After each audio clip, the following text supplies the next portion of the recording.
sekelas Zakaria Al-Ansari, Syekhul Islam, itu ijma' seluruh umat Islam mengatakan Syekhul Islam itu Zakaria Al-Ansari, itu bikin kitab syarah tentang Al-Burdah ini. Jangan macam-macam dibilang syirik.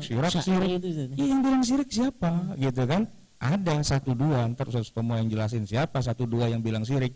Tapi jumhurul ulama sepanjang zaman sejak tahun 690 Hijriah sampai sekarang 1400 Hijriah itu semuanya memuji pujian ini dan tidak menganggap wah ini syirik, wah ini salah, ini keliru. Ada yang bilang syirik salah itu ada, tapi 1, 2, 3 ya begitu aja. Selebihnya umat Islam tidak mempermasalahkan. Kira-kira kalau kronologinya Ustaz, kalau di masyarakat Betawi lah khususnya begitu ya, sebelum pengajian itu pasti diawali dengan Ya Rabbi bil Mustafa ini. Sebegitu tenernya syair ini di kalangan kita kaum muslimin, bahkan Melayu juga begitu Ustaz. Ini bagaimana Ustaz kira-kira Ustaz? Awalnya dulu sampai sebegitu viralnya syair ini sampai kepada kita, di setiap pengajian itu pasti dimulai atau diakhiri dengan Ya Rabbi bil Mustafa begitu. Siapa sih yang nggak tahu lagu Begadang Jangan Begadang? Semua orang tahu. Bahkan yang nggak kenal Bang Haji Roma Irama pun juga tahu ada lagu Begadang Jangan Begadang.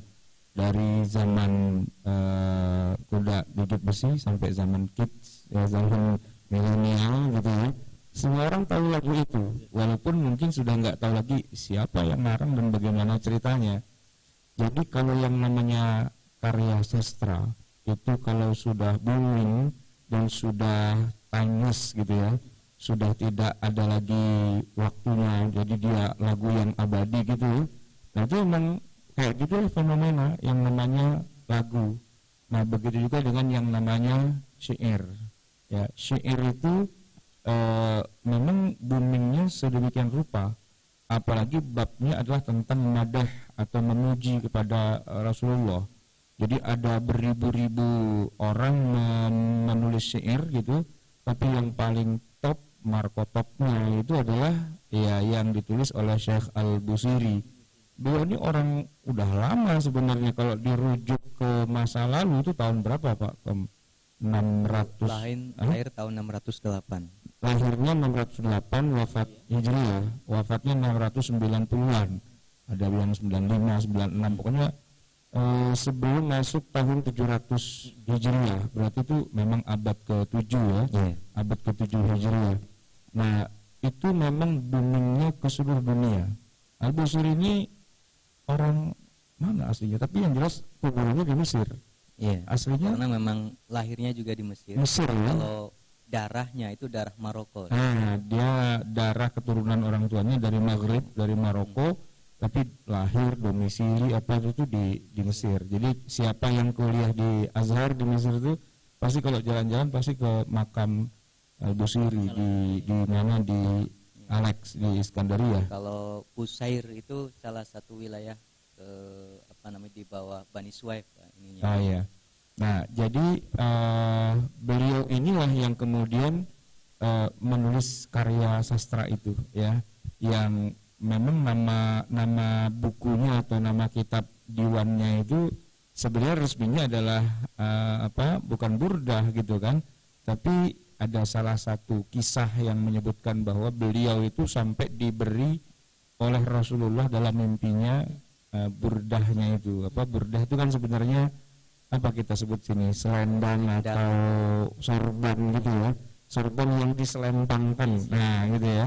Nah itu beliau ketemu dengan Rasulullah, bahkan beberapa kisah itu menyebutkan beliau sudah menulis itu, tapi masih ada bagian-bagian yang belum final gitu ya. Maksudnya ada kalimat-kalimat yang ini kok masih digonta-ganti, masih diedit lah begitu. Ketemu dengan Rasulullah dan Rasulullah memberikan, udah tulis aja begini bunyinya gitu. Dia itu ketemu dengan Rasulullah, bahkan disebutkan Rasulullah bertemu dengan beliau dan memberikan burdahnya itu.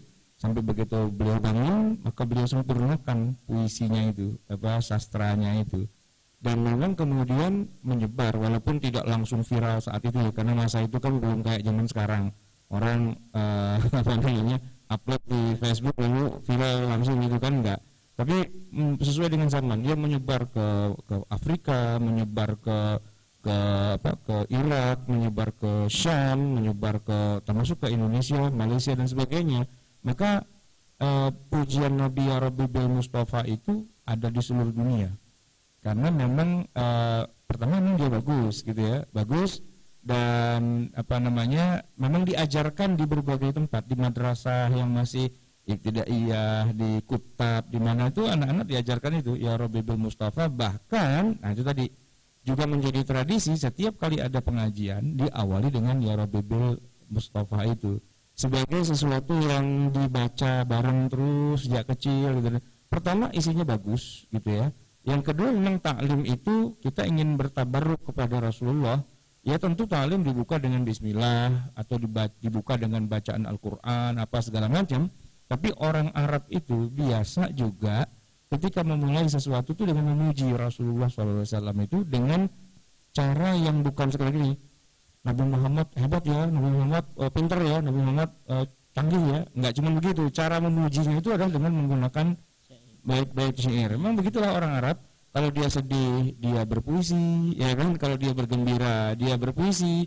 Kalau dia ingin menunjukkan rasa cinta kepada Rasulullah, itu pun juga dengan cara berpuisi. Dan dari sekian ribu puisi yang terkenal di seluruh dunia Islam, ya yang ditulis oleh Al-Busiri itulah yang sudah viral seviral-viralnya. Nah, orang Betawi gitu ya, itu kan memang kerjaannya sembahyang dan mengaji. Jadi kalau mereka kemudian memulai pengajian itu dengan Ya Rabbi bil Mustafa, ya jangan disalahin, memang begitulah adat, budaya dan sebagainya. Dan kalau ditanya mana dalil ayat Quran dan hadisnya, tidak ada. Ya kan Quran juga tidak pernah menyebut Iqra'i Al-Busiri, kan nggak ada ya kan. Apabila kamu memulai majelis taklim maka mulailah dengan bait-bait syairnya Al-Burdah yang dikarang oleh Al-Busiri. Nggak ada. Orang Quran turun abad ke awal mula Nabi Muhammad diangkat jadi nabi kan, abad ke-7 Masehi. Nah itu beliau abad ke-7-nya tapi 7 Hijriah. Jadi kan sudah 1000 berapa itu ya, udah tahun 1000-an Masehi lah gitu. Ya waktu Quran turun ya Al-Burdah belum ada pastinya.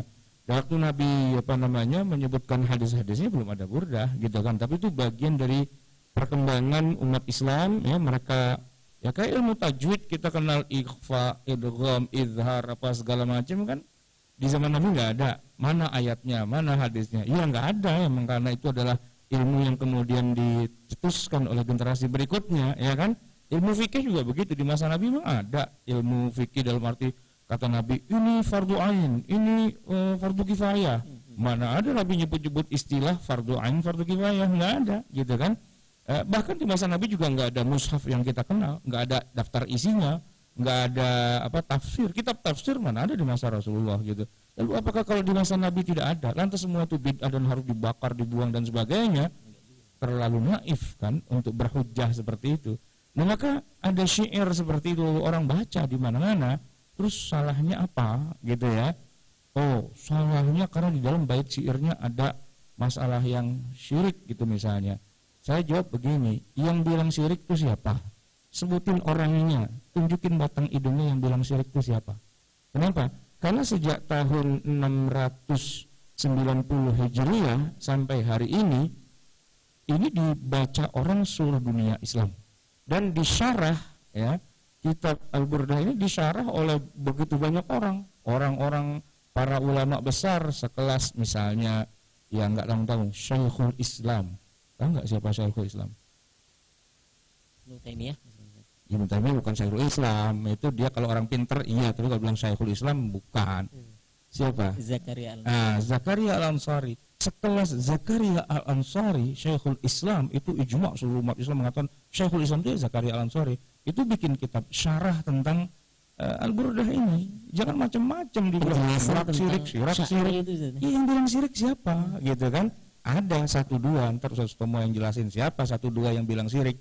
Tapi jumhurul ulama sepanjang zaman sejak tahun 690 Hijriah sampai sekarang 1400 Hijriah itu semuanya memuji pujian ini dan tidak menganggap wah ini syirik, wah ini salah, ini keliru. Ada yang bilang syirik salah itu ada, tapi 1, 2, 3 ya begitu aja. Selebihnya umat Islam tidak mempermasalahkan. Karena ini pertama karya sastra. Karya sastra itu tidak bisa diadili dengan logika akal manusia. Kalau seorang penyair mengatakan, saya melihat di atas panggung, di atas mimbar, ra'aitu asadan 'alal mimbar, saya melihat singa sedang mengaum di atas podium, itu jangan dibilang bego lo, singa itu orang lagi ceramah. Ya enggak, dia sedang berorasi berapi-api bagaikan seekor singa yang sedang mengaum. Itu bagaikannya enggak disebut untuk menunjukkan betapa miripnya dengan hal itu. Bahkan di Quran pun juga ada yang lebih menarik lagi, ya, sebagaimana Allah Subhanahu wa taala berfirman, innamal bai'u mithlur riba. Padahal maksudnya adalah innar riba mithlul bai', tapi dibalik, innamal bai'u mithlur riba. Jadi orang yang di atas panggung itu dikatakan macan itu kayak orang, ya, gitu. Padahal bukan, orang itu kayak macan. Saking kayaknya itu dibalik, macan itu kayak orang, ya. Nah, gitu. Saking kuatnya kekuatan sastra dalam mengungkapkan sesuatu hal. Nah, itu kan karya sastra. Kok mau diadili dengan logika? Kan nggak nyambung. Kalau karya sastra mau diadili dengan logika, maka Quran itu bisa diadili juga itu. Karena banyak juga Quran menyebutkan hal-hal yang secara logika itu nggak masuk akal. Tapi ya Quran itu sastra, tinggi derajatnya. Hanya orang yang goblok nggak ngerti sastra aja yang kemudian mengkritisi Quran dengan logika akal gitu. Enggak, Quran itu ungkapan yang sangat indah. Begitu juga yang ditulis atau yang digubah oleh Al-Busiri, itu karya yang sangat indah yang ijma seluruh umat Islam sepanjang zaman mengakui hebatnya. Tiba-tiba ada 2-3 orang, ya, belakangan bilang syirik, salah, bid'ah dan sebagainya. Nanti akan kita adili orang-orang kayak gini itu, biar dia tahu apa salahnya gitu, ya. Baik, Ustaz. Tadi pertanyaan saya itu sebenarnya singkat, Ustaz. Latar belakang kenapa pengajian di tempat-tempat kita itu selalu dimulai atau diakhiri dengan syair burdah itu, tapi jadi panjang sekali penjelasannya. Saya garis bawahi tadi misalnya itu karena pertama karena isi burdah atau syairnya itu bagus banget, Ustaz. Dari sisi redaksinya maupun maknanya, begitu, Ustaz.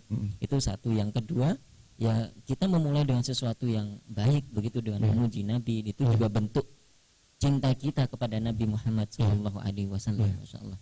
Kan gini, kalau di dalam acara-acara kenegaraan, bukti bahwa kita cinta sama negara Indonesia, hadirin dipersilakan berdiri, kita akan menyanyikan lagu Indonesia Raya. Jang jang jang jang, kan gitu, ya. Ya karena kita ini cinta pada Rasulullah, maka kita juga menyanyikan lagu kebangsaan Rasulullah. Apa?